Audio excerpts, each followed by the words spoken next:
ॐ भूर्वायवे स्वाहा इदं वायवे इदं मम। ॐ स्वरादित्याय स्वाहा इदमादित्याय इदं मम। ॐ भूर्भुवः स्वरग्निवायवादित्येभ्यः स्वाहा इदमग्निवायवादित्येभ्यः इदं मम। ॐ बृहस्पते प्रथमं वाचो अग्रे यत्प्रेरतनामधेयं दधाना यदेषां श्रेष्ठं यदरिप्रमासीत् प्रेणात् तदेषां निहितं गुहाविः स्वाहा।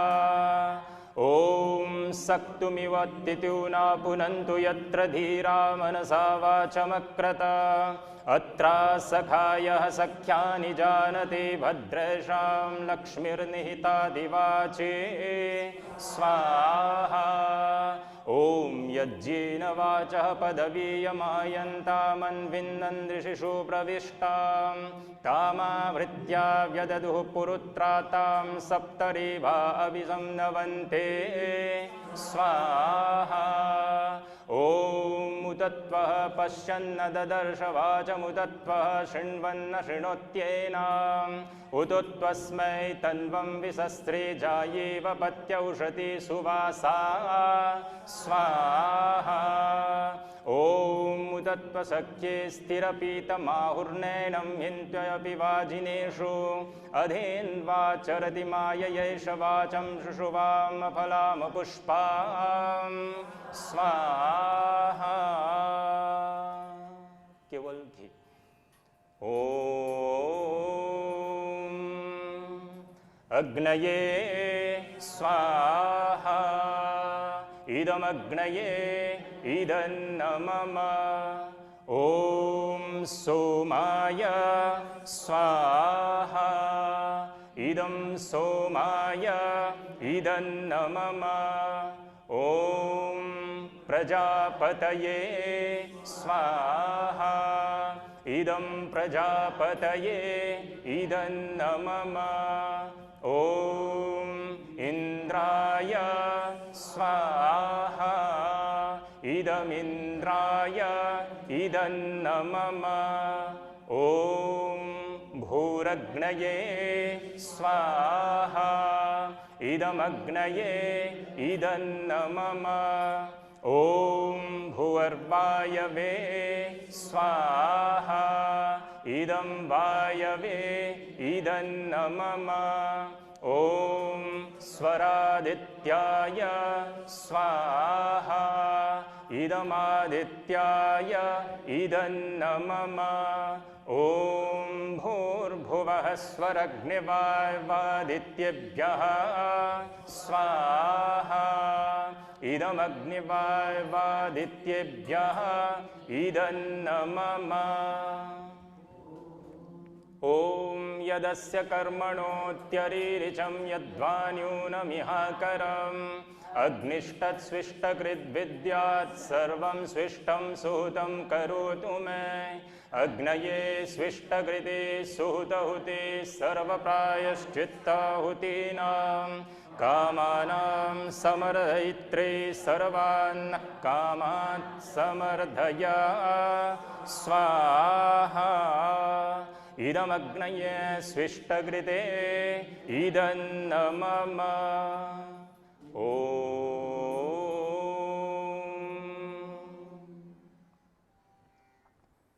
स्वाहा इदं प्रजापतये इदं मम।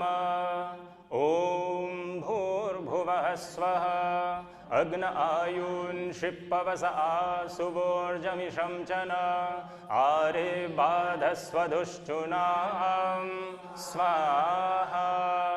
इदमग्नये पवमानाय इदं मम।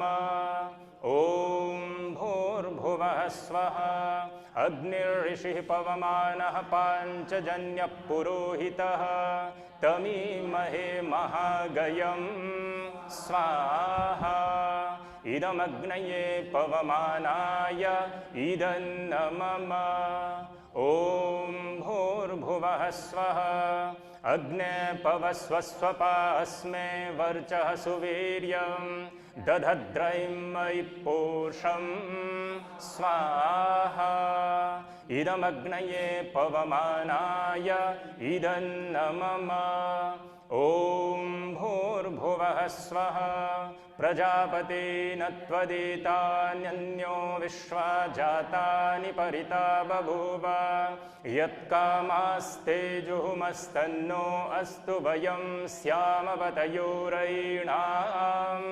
स्वाहा इदं प्रजापतये इदन्नमम ॐ त्वन्नो अग्ने वरुणस्य विद्वान् देवस्य हेळो वयासि सिष्ठा यजिष्ठो वह्नितमश्रोषुचानो विश्वाद्वेषांसि प्रमुमुद्यस्मात् स्वाहा इदमग्निवरुणाभ्याम् इदन्नमम ॐ स त्वन्नो अग्ने वमो भवति नेदिष्ठो अस्याउषसो व्युष्टौ अवयक्ष्मणो वरुणं रराणो वेमृलीकं सुहवो न एधे स्वाहा इदमग्निवरुणाभ्याम् इदन्नमम ॐ इमं मे वरुणश्रुधि हवमद्या च मृळय त्वामवस्युराचके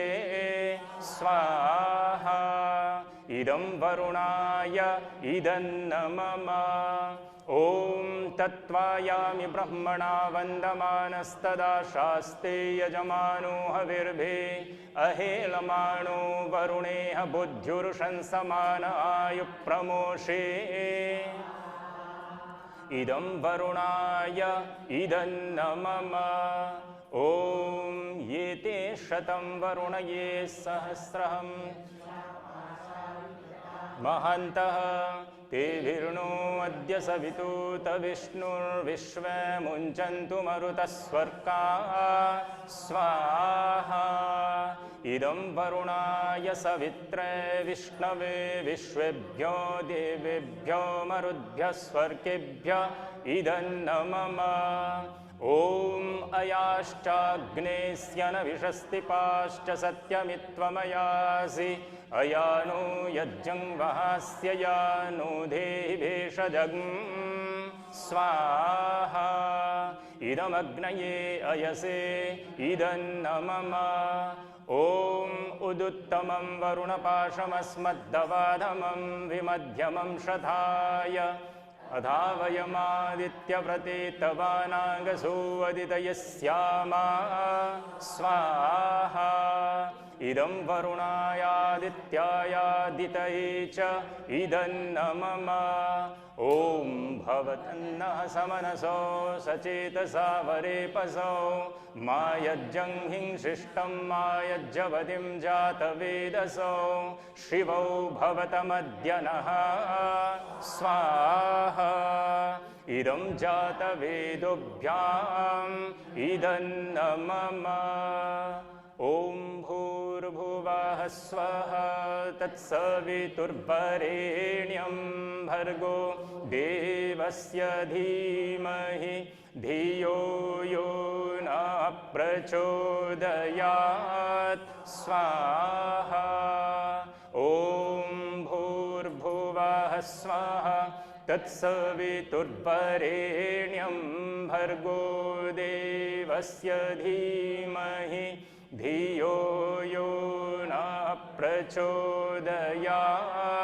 स्वाहा ॐ भूर्भुवः स्वः तत्सवितुर्वरेण्यं भर्गो देवस्य धीमहि धियो यो न प्रचोदयात् स्वाहा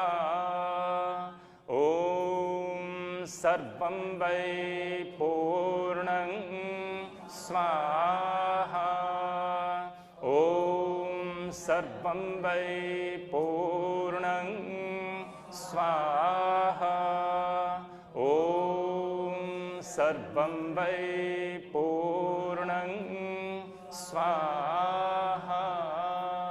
ॐ भूर्भुवः स्वः कयानश्चित्र आभुवदूति सदा वृधः सखा कयाशचेष्टया वृता। ॐ भूर्भुवः स्वः कस्त्वा सत्यो मदानां मङ्गेष्टो मत्सदन्दस दृढाचिदारुजेवसो। ॐ भूर्भुवः स्वः अभीषुणः सखेनाम् अविताजरित्रीणां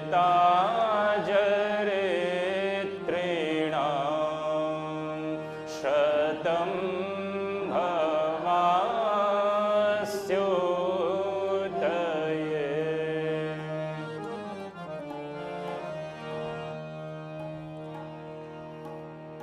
यज्ञरूप प्रभु हमारे भाव उज्ज्वल कीजिए। छोड़ देवे छल कपट को मानसिक बल दीजिए। वेद के बोले ऋचाए सत्य को धारण करें। हर्ष में हो मग्न सारे शोक सागर से तरें। अश्वमेधादिक रचाए यज्ञ पर उपकार को। धर्म मर्यादा चलाकर लाभ दे संसार को। नित्य श्रद्धा भक्ति से यज्ञ आदि हम करते रहे। रोग पीड़ित विश्व के संताप सब हरते रहे। भावना मिट जाए मन से पाप अत्याचार के। कामनाएं पूर्ण होवे यज्ञ से नर नार के। लाभकारी हो हवन हर जीवधारी के लिए।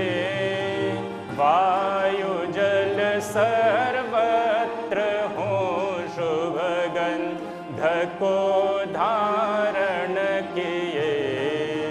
स्वार्थ भाव मिटे हमारा प्रेम पथ विस्तार हो। ईदन न मम का सार्थक प्रत्येक में व्यवहार हो। हाथ जोड़ झुका मस्तक वंदना हम कर रहे। नाथ करुणा रूप करुणा आपकी सब पर रहे। पूजनीय प्रभु हमारे भाव उज्ज्वल कीजिए। छोड़ देवे छल कपट को मानसिक बल दीजिए प्रभु, मानसिक बल दीजिए प्रभु, मानसिक बल दीजिए। सर्वे भवन्तु सुखिनः, सर्वे सन्तु निरामयाः, सर्वे भद्राणि पश्यन्तु, मा कश्चित् दुःखभाग् भवेत्।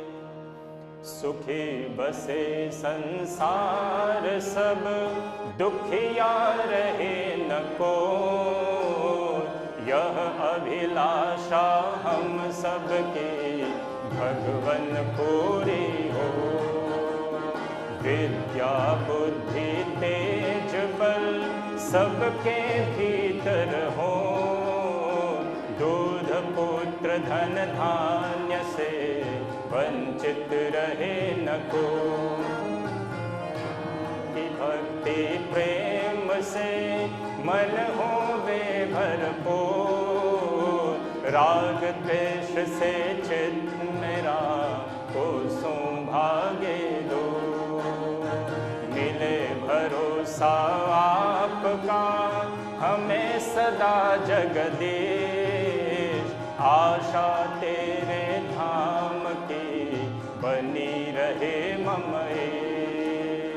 हमें बचाओ पाप से करके दया दया, अपना भक्त बनाए कर सबको करो निहार।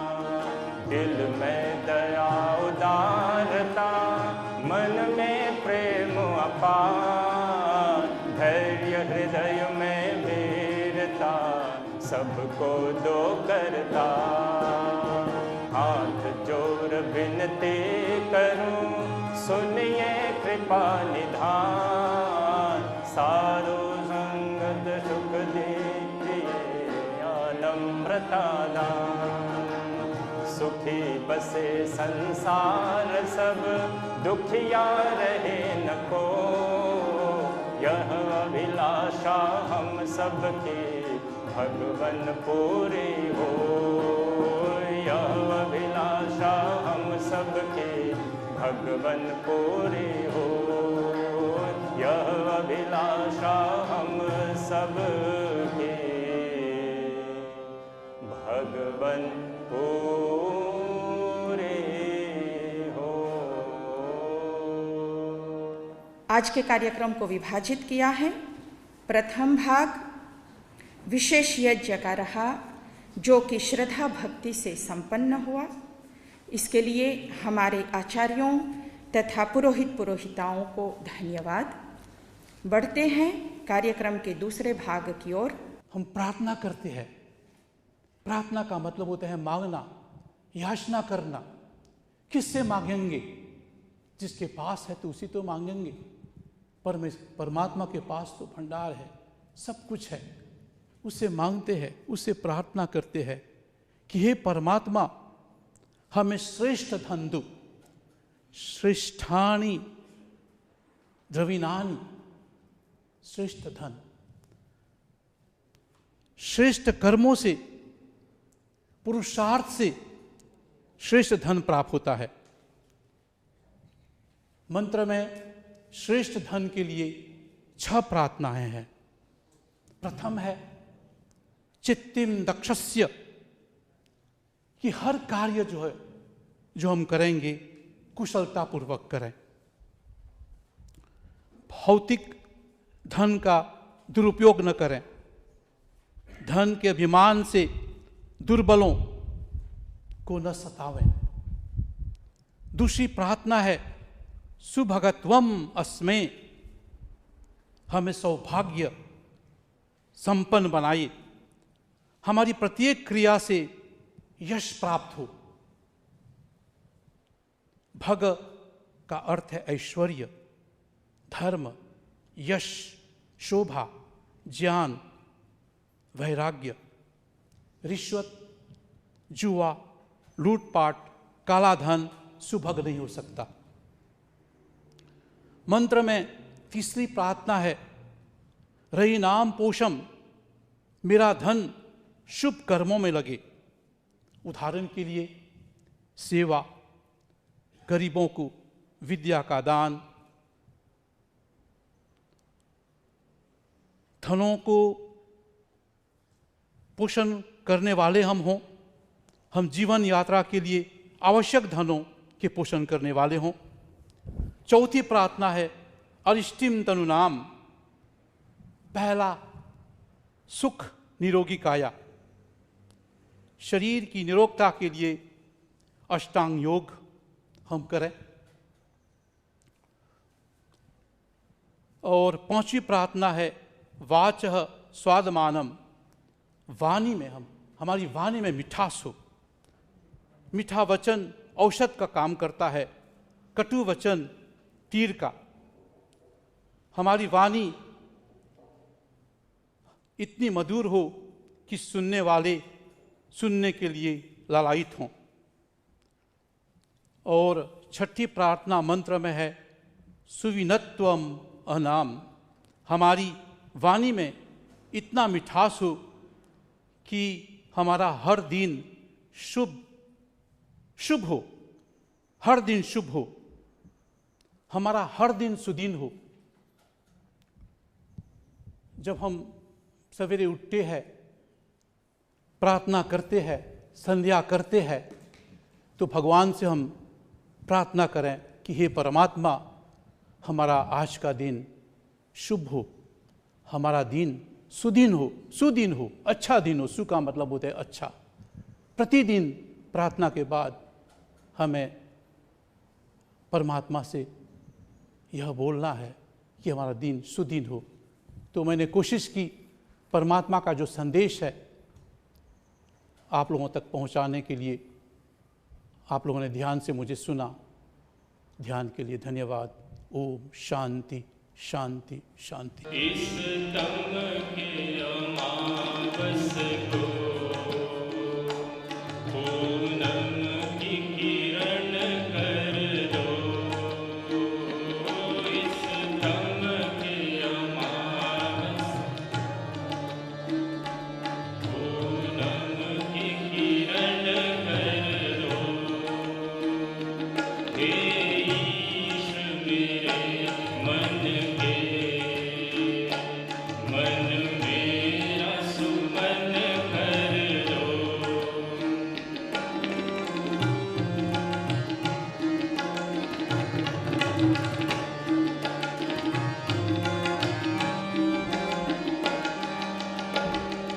जल जल के नैनों में मैं देखूं झलक तेरी।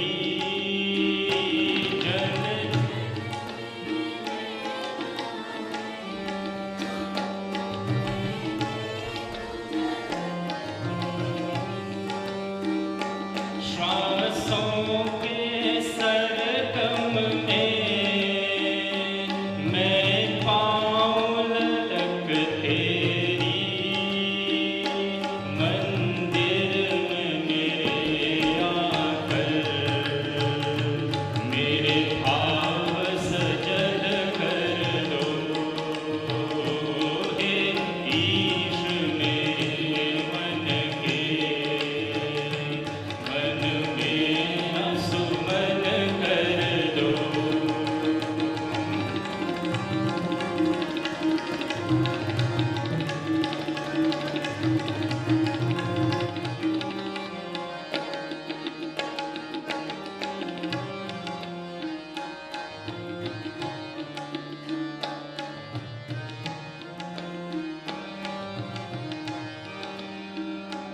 क्या जग ने दिया मुझको सपने ही दिखाए हैं।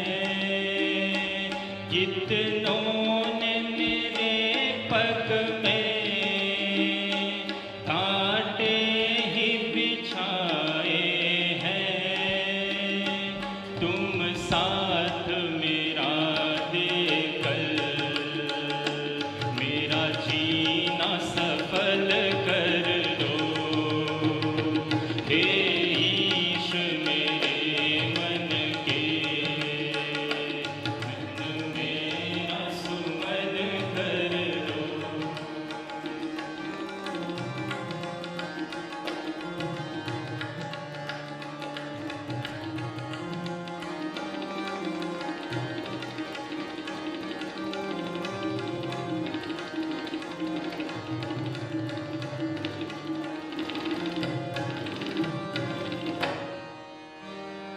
जिस पाकर अमरता भी दुख में भी नहीं मरती,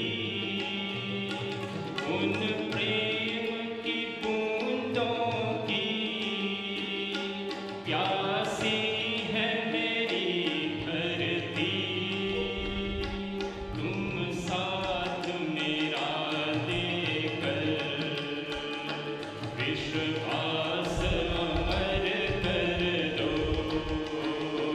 हे ईश मेरे मन के मन मेरा सुमन कर दो।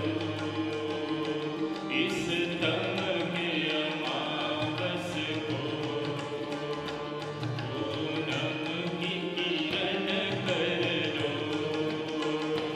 हे ईश मेरे मन के मन मेरा सुमन कर दो। मन मेरा सुमन कर दो। मन मेरा सुमन कर दो। और श्रावण मास के कुछ उद्देश्य हैं जिनमें वह वेद ज्ञान जो परमपिता परमेश्वर ने हमारी उन्नति के लिए दिया था। सृष्टि के आरंभ में जब वैदिक सभ्यता का प्रारंभ हुआ था तो मनुष्य को ये वेद ज्ञान मिला। ये वेद ज्ञान जो 4 वेदों में विभक्त है और ऋग्वेद, यजुर्वेद, सामवेद और अथर्ववेद, इस ज्ञान को अभी तक एकदम अक्षुण्ण रखने में एक परंपरा जिसे हम ऋषि परंपरा कहते हैं या गुरु शिष्य परंपरा, हर पीढ़ी जो है आने वाली पीढ़ी को ये जो ज्ञान है समर्पित करता है। और ये श्रावणी पर्व के अंतर्गत हमारे कुछ कर्तव्य की ओर हमारे ध्यान आकृष्ट करते हैं कि यद्यपि हम गृहस्थी अपने व्यवसाय आदि में एकदम व्यस्त हो जाते हैं, लेकिन ये श्रावण मास जो श्रावणी मास से शुरू होकर 4 महीने तक चलता है, ये जो यज्ञ हम हर सप्ताह समाज में साप्ताहिक यज्ञ के रूप में करते हैं, इस यज्ञ को गृहस्थी के बीच घर घर में पहुंचाएं। अर्थात हमें पूर्ण प्रयत्न करना है प्रतिदिन एक गृहस्थी में यज्ञ हो और इस यज्ञ को सर्वत्र फैलाएं। मैं इस बात को सर्वत्र कहते जा रहा हूँ। सर्वदेशिक ने पिछले साल ये एक घोषणा किया कि घर घर यज्ञ, हर घर यज्ञ, और इसको हमें भी अपनाना है क्योंकि आज हम कोविड-19 के संक्रमण से एकदम संकट में पड़े हुए हैं और हमें बहुत ही सावधानी के साथ अपने प्रचार कार्य को न रुकते हुए इस प्रचार कार्य को आगे ले चलना है। आज हमें आवश्यक है, हम लोगों ने अपने पुरोहितों से, जिला परिषद के अधिकारियों से ये प्रार्थना की कि यज्ञ प्रारंभ हो और यज्ञ हर घर में किया जाए। परिवार के लोग जो हैं सीमित रूप में अपने परिवार के सदस्यों के साथ वो यज्ञ करें। यज्ञ की ये जो सिलसिला है, यज्ञ की ये जो परंपरा है, इसमें रुकावट आनी नहीं चाहिए। अन्य लोगों को हम न बुलाएं, जिस तरह पूर्व में एकदम हम भव्य रूप से बहुत से लोगों को बुलाते थे, ऐसा न करते हुए हम अपनी इस परंपरा को आगे ले चलें।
पौराणिकों में गुरु पूर्णिमा को गुरु पूजा का विशेष विधान है। वे महाभारत के रचनाकार ऋषि वेद व्यास की पूजा करते हैं। महाभारत काल में कृष्ण दैवपायन नामक ऋषि हुए जो वेदों के पंडित थे, इसलिए उन्हें वेद व्यास की उपाधि दी गई। इन्हीं वेद व्यास के नाम से पौराणिक विद्वान गुरु पूर्णिमा का पर्व मनाते हैं। आर्य जगत में यह दृढ़ मान्यता है कि आदि गुरु परमेश्वर है। उस परमेश्वर ने सर्वप्रथम 4 ऋषियों के हृदयों में वेदों का प्रकाश किया। उन्हीं ऋषियों से ऋषि परंपरा चली और वेदों के मंत्रों के दर्शन ऋषिगण करते गए। सभी ऋषि मंत्र दृष्टा थे। आधुनिक काल में महर्षि देवदयानंद मंत्र दृष्टा हुए। गुरु पूर्णिमा के अवसर पर सर्वप्रथम हम परमेश्वर की पूजा करते हैं, फिर वेद का प्रकाश देने वाले ऋषियों को श्रद्धांजलि अर्पित करते हैं। वेद में एक मंत्र आया है जो ऋषियों के ऋषित्व का उल्लेख करती हैं। मंत्र इस प्रकार हैं: ऋषिबोध प्रतिबोध वस्वननो यस्य जाग्रीवै तौते प्राणस्य गौपतारो दिवानक्तम च जागृताम। अथर्ववेद के 5वां मंडल सूक्त 30 मंत्र 10। इस मंत्र से वेद माता आत्मा को उपदेश देती है कि यदि तुम अपने प्राणों की रक्षा करना चाहते हैं तो ऋषि बन जाओ। अंदर और बाहर के नेत्रों को खोल लो ताकि सब कुछ देख सको। सो मत जागते रहो, अपनी आत्मा का उत्थान करो। ऋषि वह है जो आध्यात्मिकता की खोज करता है, मंत्रों के दर्शन करता है, यज्ञों का प्रतिपादन करता है। वह महान शक्ति, महान आदर्श, महान धारणा से सभी दुख दुर्बलता से मुक्ति का द्वार खोलता है। वह अनेक लक्षणों से संपन्न होता है। वह अध्यात्म से मानव कल्याण से उत्पन्न होता है। ये श्रावणी महोत्सव को मैं कहूँगा ये अति पावन पर्व है। इसको क्यों अति पावन पर्व बोलना चाहिए? क्योंकि यही एक ऐसा पर्व है, त्योहार है, जिस अवसर पर हम 1-2 महीने से अधिक लगातार यज्ञ महायज्ञों का आयोजन करते हैं, उपदेश सुनते हैं, वेदों का पठन पाठन करते हैं, बड़ी श्रद्धा भक्ति के साथ अपने परिवार में यज्ञ करते हैं, सामूहिक यज्ञ करते हैं समाज में, और 2-3 महीने तक यही सुनते रहते हैं। हमारा एक पत्र चलता है, साप्ताहिक पत्र आयुर्दय, उस पर आप देखते हैं इस अवसर पर लेखकगण विद्वानगण के विचार व्यक्त करते हैं वेदों के पठन पाठन के बारे में, श्रावणी पर्व के बारे में। रेडियो और टेलीविज़न के माध्यम से हम प्रसारित करते हैं, अपने संदेश सुनाते हैं। हमारे आचार्यगण जहाँ भी जाते हैं अपने उपदेश में अपने भाषण देते हैं वेदों के पठन पाठन पर और यज्ञ महायज्ञों के आयोजन पर अपना विचार व्यक्त करते हैं। और 2 महीने तक, 2 से ज़्यादा महीने तक मॉरिशस भर में कोने कोने में इस तरह की चर्चा होती है। इसका प्रभाव ये पड़ता है कि मॉरिशस के हर एक कोने में, हर एक गांव में एक भक्ति का वातावरण छा जाता है। सभी लोग पहले ही से तैयारी में रहते हैं कि हम श्रावणी महोत्सव का आयोजन करें। बहुत से लोग जानते हैं और कुछ जवान लोग जानते भी नहीं होंगे। हम लगभग 55 या 56 वर्ष से यहाँ पर श्रावणी महोत्सव मनाते थे। इससे पहले मॉरिशस में श्रावणी महोत्सव नहीं मनाया जाता था। जब स्वामी अखिलानंद जी यहाँ मॉरिशस आए थे तो उन्होंने ये सुझाव दिया था कि हम सभी आर्य समाजी, आर्य भाई बहन जो है, क्यों न श्रावण मास में श्रावणी महोत्सव मनाएं। तो पूछा गया उनसे क्या किया जाए, कहा कि महायज्ञों का आयोजन करें, यज्ञ महायज्ञों का आयोजन करें, वेदों का पठन पाठन करें चारों तरफ मॉरिशस के कोने कोने में सामाजिक तौर पर या पारिवारिक तौर पर इसका आयोजन करें। इसमें भक्ति का समा आ जाएगा। जानते हैं दुनिया में बहुत से लोग भोगवादी हो गए हैं। भोगवादी का मतलब होता है आदमी का उद्देश्य हो गया, जीवन का उद्देश्य ये हो गया है खाना पीना, मौज उड़ाना, परिवार को सुखी देखना। लेकिन वो भूल जाते हैं कि ये बाहरी सुख है। केवल हम देख रहे हैं कि लोग बाहर में बहुत मौज मस्ती कर रहे हैं, बड़े आनंद में है, लेकिन आंतरिक जो सुख शांति और आनंद है उस पर भी थोड़ा ध्यान देना चाहिए। आध्यात्मिक जगत में भी हमें थोड़ा आना चाहिए। यही एक अवसर है मिलता है श्रावणी पर्व में कि हम जहाँ भी जाते हैं, बैठते हैं, समाज में मंदिर में जाते हैं, यज्ञ महायज्ञों में भाग लेते हैं, पंडित गण उच्चारण करते हैं, शुद्ध वेद मंत्रों का उच्चारण करते हैं, हमारे यजमानगण बड़ी श्रद्धा के साथ उसमें भाग लेते हैं और जितने भक्त जन हैं उसमें शामिल होते हैं। सब में परिवर्तन आ जाता है। एक बार, दो बार, तीन बार सुनने से महीने, 2 महीने तक सुनते रहने से आदमी का भाव जो है बदल जाता है। हमारे अंदर जो है बुद्धि है उसको तीव्र बनाने के लिए तो कुछ करना चाहिए। अब हमारा मन जो है उसको पावन स्वच्छ बनाने के लिए यही एक साधन है और आत्मा को पवित्र बनाने के लिए, श्रेष्ठ बनाने के लिए यही एक साधन है कि हम यज्ञ करें, ब्रह्म यज्ञ करें, देव यज्ञ करें, महायज्ञ करें। इसके द्वारा जो पठन पाठन है वेदों को सुने तो इसके द्वारा हमारा जो मन, बुद्धि, आत्मा जो सब होते हैं आंतरिक जो है सुख प्राप्त होता है। हमें लगता है कि ईश्वर जो है उसको ध्यान देना चाहिए, उसका भजन कीर्तन करना चाहिए और मानव का धर्म यही है। 19वीं शताब्दी भारत में सबसे गिरी हुई शताब्दी मानते हैं। उसी शताब्दी में झांसी की रानी आती है 1857 में, 1857 में। बहुत कम लोगों को मालूम है कि वे दयानंद से मिलने आई थी।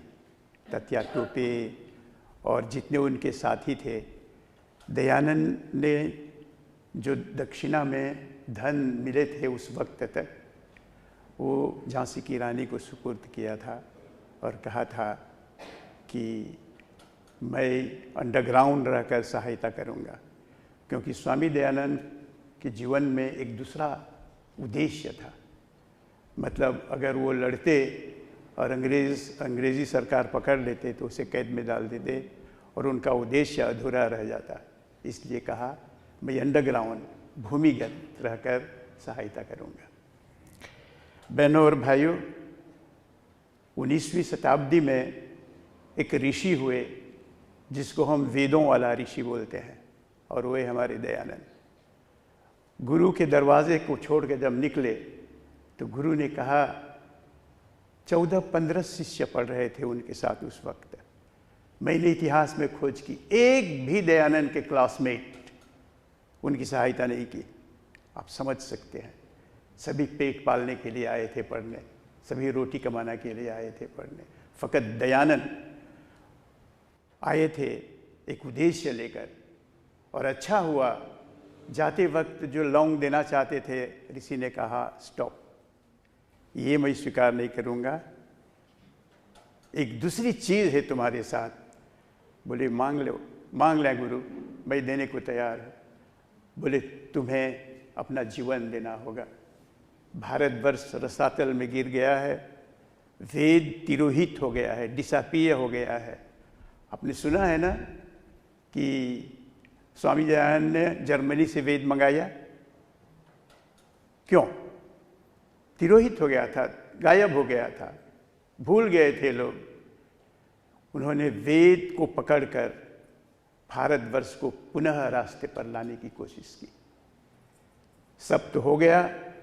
मॉरिशस में जब से वेद का पदार्पण हुआ, मैं समाप्त करूंगा अपने देश से, 1903 में, 1905 में, 1907 में और 10 में जब मनीलाल डॉक्टर आए, देखा कि ये लोग वेद प्रचार के लिए कोशिश कर रहे हैं।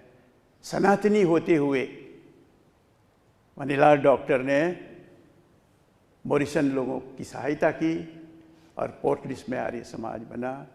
वेद का प्रचार होने लगा, हवन होने लगा, कन्या पाठशालाएँ खुलने लगी। अगर हम दयानंद का नाम नहीं लेंगे, अभी किसी ने कहा हम कृतज्ञ न होंगे। नो बाबू, ग्रेटफुल टू हिम। हमें कृतज्ञ होना चाहिए दयानंद के प्रति। मॉरिशस नहीं आ पाए जैसे करमचंद गांधी आए, लेकिन उनका सत्यार्थ प्रकाश आया जो वेद से ओतप्रोत है। उनकी संस्कार विधि आई, एक प्रैक्टिकल ज्ञान है और एक क्या करना चाहिए, कैसे उस ज्ञान को बढ़ाना चाहिए, ये है उनकी दोनों पुस्तकों में। दोनों पुस्तकों का प्रचार होने लगा।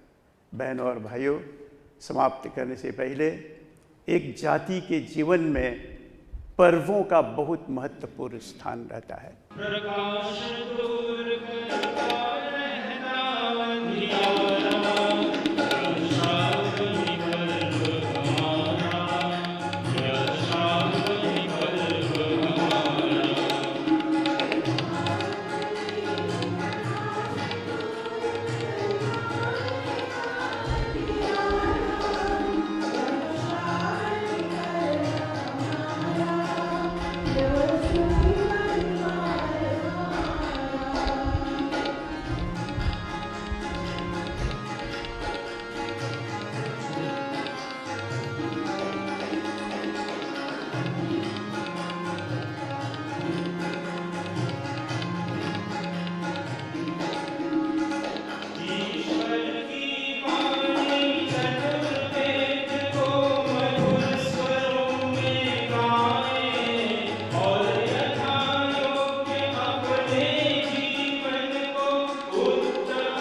दयानंद जो हमारे गुरु हैं, अभी कहा गया वेदों वाले ऋषि थे। तो गुरु का काम होता है ज्ञान देना, नॉलेज इम्पार्ट करना। जो ज्ञान देता है वो गुरु कहलाता है। तो इन्होंने वेदों का ज्ञान दिया और विश्व गुरु बने। तो इनमें कौन सी विशेषता थी? पहला, तेजोसी तेजोमयी थी। इनमें तेज था, लस्टर, ग्लैमर, स्प्लेंडर। तेजस्वी थे तब गुरु बने। यदि तेज न हो तो गुरु नहीं बन सकते। तेजोसी तेजोमयी धेयी। परमात्मा से वो प्रार्थना किया करते थे कि ये परमात्मन, आप तेजोसी हैं, तेज से भरपूर हैं, आपका तेज मुझे भी प्राप्त हो जाए।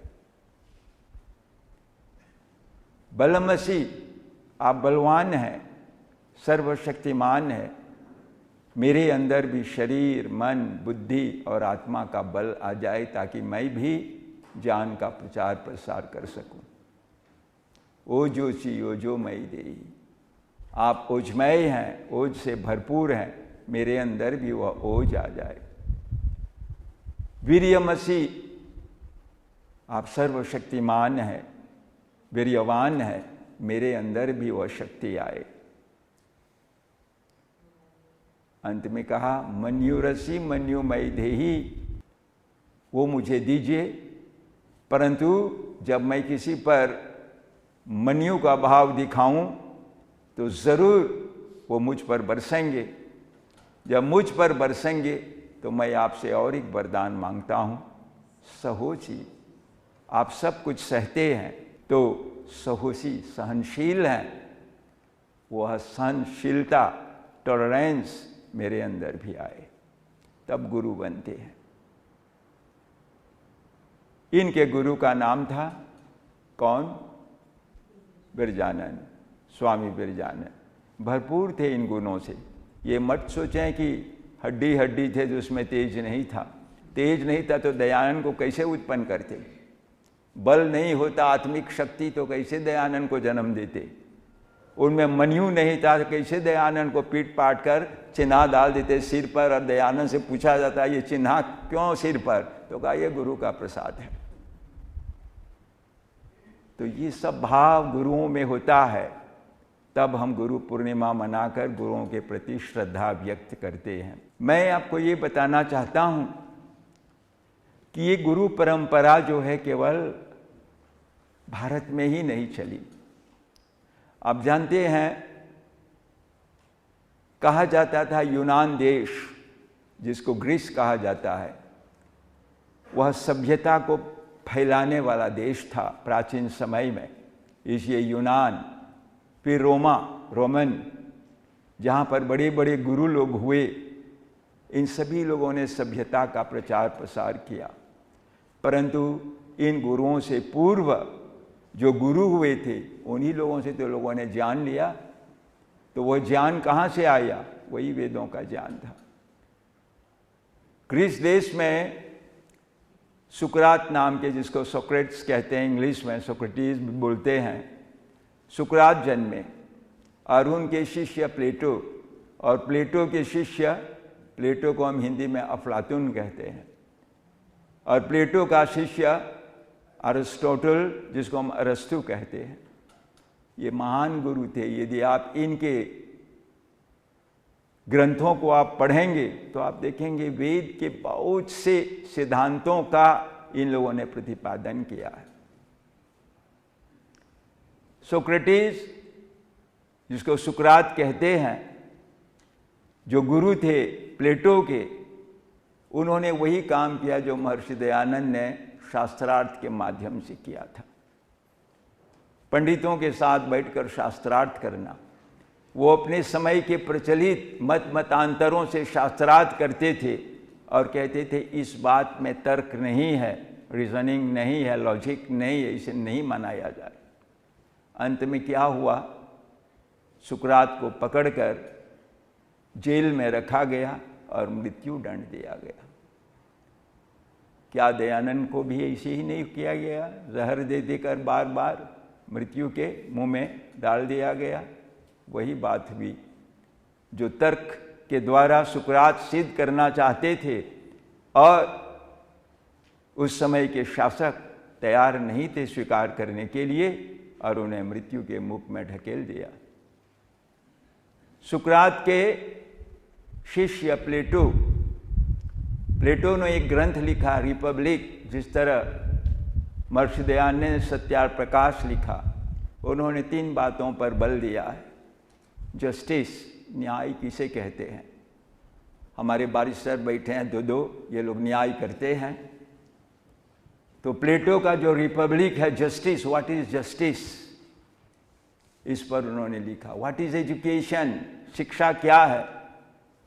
अभी गत सप्ताह में एक इंटरव्यू था, इसी सप्ताह में सोमवार को एक लड़की आई, मैंने उनसे पूछा मोरालिटी के बारे में आप कुछ बताइए। तो कहा आप किस मोरालिटी की बात करते हैं? आपकी मोरालिटी कोई और होगी, मेरी कोई और है। वो इंटरव्यू में आए हैं, आप मुझसे ये प्रश्न कर रहे हैं कि आपकी मोरालिटी और मेरी मोरालिटी में समता नहीं है। और प्लेटो ने कहा एजुकेशन में यदि मोरालिटी न हो तो वो एजुकेशन 2 कौड़ी का है। और मोरालिटी क्या है? आचरण की शुद्धता, purification of your behaviour, your conduct, इसको बोलते हैं मोरालिटी। अच्छा क्या है, बुरा क्या है, इसका ज्ञान, नैतिक शिक्षा। तो उन्होंने कहा शिक्षा में जो नीति ना हो, नैतिकता ना हो तो वह शिक्षा बेकार है। क्या दयानंद ने यही नहीं लिखा है सत्यार प्रकाश के 2 और 3 समोल्लास में? तो गुरु प्लेटो और गुरु दयानंद एक विचार के। कहाँ से ये विचार लिए लोगों ने? वेद से। जहाँ पर एकता आ जाती है, समता आ जाती है, वो परमात्मा का ज्ञान होता है। जहाँ धर्म है वहाँ अंतर नहीं मिलेगा। धर्म में समता होती है, मानवता होती है, मानवतावाद पर वो आधारित होता है। तो इन लोगों ने इस प्रकार से किया और गुरु परंपरा चली। ऐसे गुरुओं को स्मरण करने के लिए हमारे ऋषि मुनियों ने गुरु पूर्णिमा के अवसर पर विधान किया। और आज हम जहाँ विरजानंद, दयानंद और श्रद्धानंद को गुरु रूप में स्वीकार करके उनके सिद्धांतों के अनुसार जीवन का यापन करते हैं। मैं सभा की ओर से बहुत बहुत धन्यवाद दे रहा हूँ। खासकर हमारे एलबीसी टीवी और शुरू से अंत तक आप लोगों ने इस कार्यक्रम को यहाँ पर प्रसारण किया, उसके लिए बहुत धन्यवाद है। और यहाँ से आज शुरुआत हो रहा है। परंपरा अनुसार आर्य सभा में हम ऐसे मनाते हैं और यहाँ से पूरे देश में जाएंगे। मैं देख रहा हूँ कि लिस्ट आ गया है, कम से कम 1000 यज्ञ का लिस्ट मैं देख रहा हूँ पूरे देश में होने जा रहा है। और पूर्णाहुति के अवसर पर आप लोगों को सूचित किया जाएगा। तो मैं आशा करता हूँ कि आप लोगों के आशीर्वाद से, आप लोगों की उपस्थिति से यह कार्य जो है बहुत सफल रहा। ध्यान के लिए बहुत धन्यवाद।